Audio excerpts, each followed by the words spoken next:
ಅಂತರರಾಷ್ಟ್ರೀಯ ಬಾಹ್ಯಾಕಾಶ ನಿಲ್ದಾಣ (ISS) ಎನ್ನುವುದು ವಿವಿಧ ದೇಶಗಳನ್ನು ಒಳಗೊಂಡಿರುವ ಒಂದು ಜಂಟಿ ಪ್ರಯತ್ನವಾಗಿದೆ.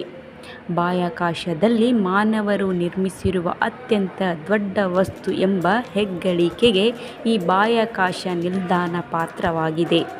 ಅಂತರರಾಷ್ಟ್ರೀಯ ಬಾಹ್ಯಾಕಾಶ ನಿಲ್ದಾಣದ (ISS) ಮುಖ್ಯ ರಚನೆಯನ್ನು 1998 ರಿಂದ 2011 ನಡುವೆ ನಿರ್ಮಿಸಲಾಯಿತು.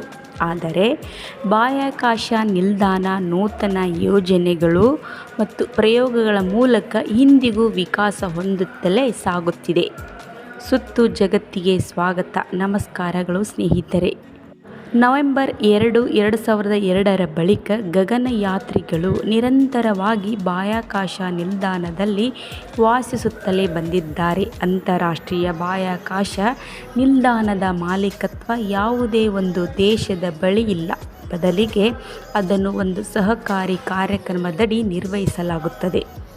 ವಿವಿಧ ದೇಶಗಳು ಬಾಹ್ಯಾಕಾಶ ನಿಲ್ದಾಣಕ್ಕೆ ತಂತ್ರಜ್ಞಾನ, ಹೂಡಿಕೆ ಮತ್ತು ಪ್ರಾವೀಣ್ಯತೆಯಲ್ಲಿ ಕೊಡುಗೆ ನೀಡುತ್ತಿದ್ದು, ಅದರಿಂದ ಲಭಿಸುವ ಪ್ರಯೋಜನಗಳನ್ನು ಹಂಚಿಕೊಳ್ಳುತ್ತಿವೆ. ISS ಎನ್ನುವುದು 15 ದೇಶಗಳ ಜಂಟಿ ಸಹಯೋಗದ ಯೋಜನೆಯಾಗಿದೆ.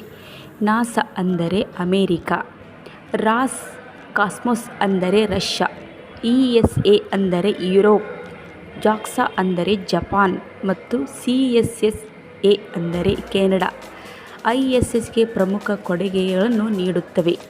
ಆಕ್ಸಿಯಮ್ ಸ್ಪೇಸ್ನಂತಹ ಸಂಸ್ಥೆಗಳ ಮೂಲಕ ಖಾಸಗಿ ಗಗನಯಾತ್ರಿಗಳು ಸಹ ISSನಲ್ಲಿ ಕಾರ್ಯನಿರ್ವಹಿಸುತ್ತಿದ್ದಾರೆ.